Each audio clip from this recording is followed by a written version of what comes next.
दोस्तों नमस्कार। मैं राधेश्याम यादव और आप देख रहे हैं मेरा विद्रोही चैनल। मेरे विद्रोही चैनल पर आप सभी का बहुत बहुत बहुत स्वागत है। आप मेरे वीडियो को लाइक करें, मेरे चैनल को सब्सक्राइब करें और बेल आइकन दबाना न भूलें, जिससे जब भी नया वीडियो अपलोड करूं तो इसकी सूचना सबसे पहले आप तक पहुंचे। चलिए बढ़। माननीय रामप्रीत जी, विद्यालय का अध्यापक बंधुओं, प्यारे छात्र एवं छात्राओं, आज हम कुछ ऐसी बातों पर फोकस करेंगे जिन्हें अगर आपने समझ लिया तो आप एक साधारण से असाधारण बन सकते हैं, जीरो से हीरो बन सकते हैं, जमीन से उठकर आसमान की बुलंदियों तक का सफर तय कर सकते हैं और आप अपने संभावनाओं के शिखर तक पहुंच सकते हैं। इसलिए आप मेरी बातें एकाग्रचित होकर के ध्यान से सुने।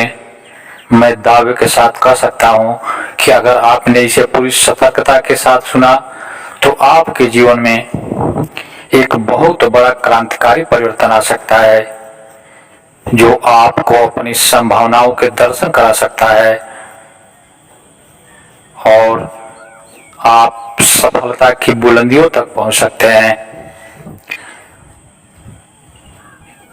ईश्वर ने इंसान को इतनी सारी शक्तियां देकर के भेजा है, जिन शक्तियों का अगर अंदाजा इंसान को हो जाए तो वह अपने आप में भगवान है, अपने आप में परमात्मा है। जो घटनाएं बुद्ध के जीवन में घट सकती हैं, महावीर के जीवन में घट सकती हैं, कृष्ण के जीवन में घट सकती हैं, प्रभु ईसा मसीह के जीवन में घट सकती हैं, तो आप सब भी उसके हकदार हैं। आप सबके भीतर भी वह बीज विद्यमान है। बस आवश्यकता है कि आप अपनी संभावनाओं को पहचाने, अपनी क्षमताओं को जाने और उसे उभारने का प्रयास करें, और यह आप कर सकते हैं। इसे करने में आप सक्षम हैं, क्योंकि भगवान बुद्ध, भगवान महावीर, भगवान श्री कृष्ण, प्रभु ईसा मसीह, ये सारे लोग इसी जमीन में पैदा हुए थे और इसी जमीन से उठकर अपनी संभावनाओं को पहचानकर, अपनी संभावनाओं की पराकाष्ठा पर पहुंचकर आज पूरी दुनिया में छाए हुए हैं। यह सारी शक्तियां आपको भी मिली हुई हैं, आप भी पूरी दुनिया में छा सकते हैं। यह प्रकृति ने आपको इतनी क्षमताएं दे करके भेजा है जिसका अंदाजा शायद आपको न हो और किसी को भी नहीं हो पाया जब तक वह बन नहीं पाया। बुद्ध को भी अपनी क्षमताओं का पता तब लगा जब वो बोधिसत्व को प्राप्त हुए, इसके पहले उन्हें भी पता न था। महावीर भी जब तक महावीर नहीं हो गए तब तक उन्हें भी अपनी क्षमताओं का पता न था। और मैं स्पष्ट कर देना चाहता हूँ कि आदमी के पास इतनी ऊर्जाएं हैं, आदमी के पास इतनी शक्तियां हैं कि जिसका उपयोग करके वह कुछ भी कर सकता है। जो बड़े बड़े महापुरुष हुए हैं, गौतम बुद्ध, भगवान महावीर, श्री कृष्ण, ईसा मसीह, मोहम्मद साहब, इन लोगों ने भीतर अपनी ताकतों का, अपनी शक्तियों का 15 से 20% का ही उपयोग कर पाया था। एक दिन रात कार्य करने वाला आदमी भी अपनी क्षमताओं का 15 से 20% का ही उपयोग कर पाता है। बाकी क्षमताएं उसके मृत्यु के साथ नष्ट हो जाती हैं। इसलिए आप अपनी क्षमताओं को पहचानें, इस जीवन को होशपूर्वक देखें और अपने व्यवहार को सुधारें। आप इस जीवन के विज्ञान को समझें, इस सृष्टि के शाश्वत नियमों को समझें, तभी आपके जीवन में आनंद का फूल खिल सकता है। तभी आपके जीवन में एक मधुर संगीत बज सकती है और तभी आपके जीवन में आनंद की वीणा बज सकती है। मनुष्य दुखी है, तनावग्रस्त है, चिंताओं से ग्रस्त है और उसे सिर्फ यह जीवन एक नरक ही प्रतीत होता है और ये सारे नरक उसके अपने बनाए हुए हैं।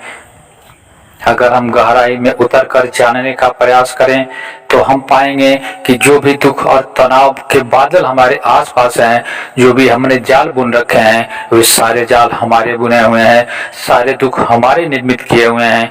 हमने अपने वाणी से, अपने व्यवहार से, अपने चाल चलन से, अपने कर्म से हमने ये जाल निर्मित किए हुए हैं। ये जो दुख और तनाव के जाल हैं, ये सारे हमारे बनाए हुए हैं। लेकिन कैसी विडंबना है कि हम इतना कुछ रचने के बाद भी, इतने जाल बुनने के बाद भी खुद पर कभी विचार नहीं करते और दोष दूसरों को देते हैं कि दूसरे लोग हमारे साथ बुरा करते हैं या समाज हमें जीने नहीं देता, हमारा भाग्य ही खराब है। लेकिन अगर गहराई में उतरें, अगर हम पूरा होश पूर्वक देखें तो हम पाएंगे कि इन सबके जिम्मेदार हम खुद हैं और हम अपने इन्हीं गलतियों के चलते आज तनाव से घिरे हुए हैं। और आज आप जिस दौर से गुजर रहे हैं, यह वही दौर है जो जीवन का सबसे नाजुक समय होता है।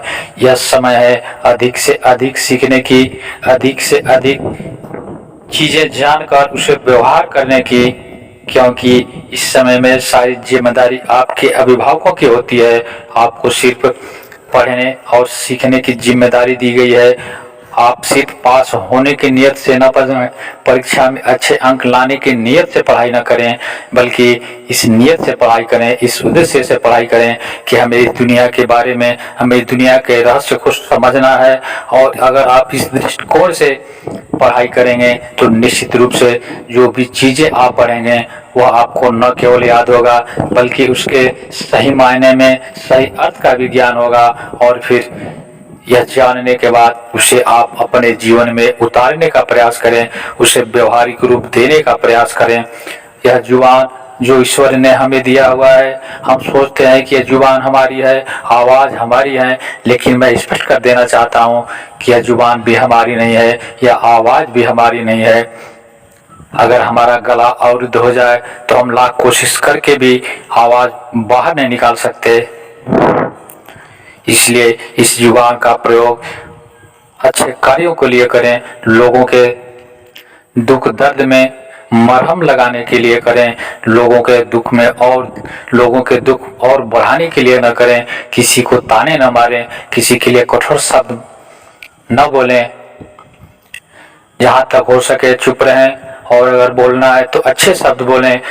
सभी लोगों के लिए दुआएं करें, अपने घर परिवार, पास पड़ोस, गांव, शहर, राज्य, देश और पूरी दुनिया के लिए दुआएं करें। सर्वे भवन्तु सुखिनः, सर्वे भवन्तु निरामया, इस तरह का भाव रखें। दीन दुखियों की सेवा करें, बूढ़े लोगों का सम्मान करें, भूखों को भोजन देने का प्रयास करें और इस जुबान से कभी भी किसी को दुख पहुंचाने वाले शब्दों का प्रयोग न करें।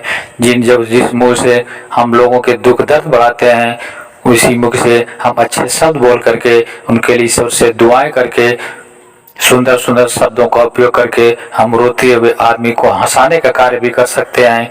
हम दीन दुखियों के घावों पर मरहम लगाने का भी कार्य कर सकते हैं।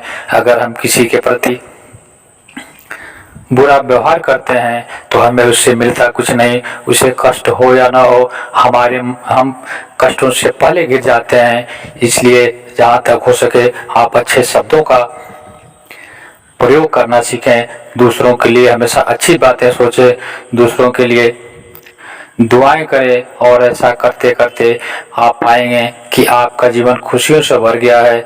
जिस प्रकार हम इत्र का पात्र लेकर के हम लोगों को इत्र बांटे, इत्र बांटते बांटते एक दिन हमारा पूरा अस्तित्व महक उठेगा, पूरा अस्तित्व हमारा सुगंधित हो उठेगा।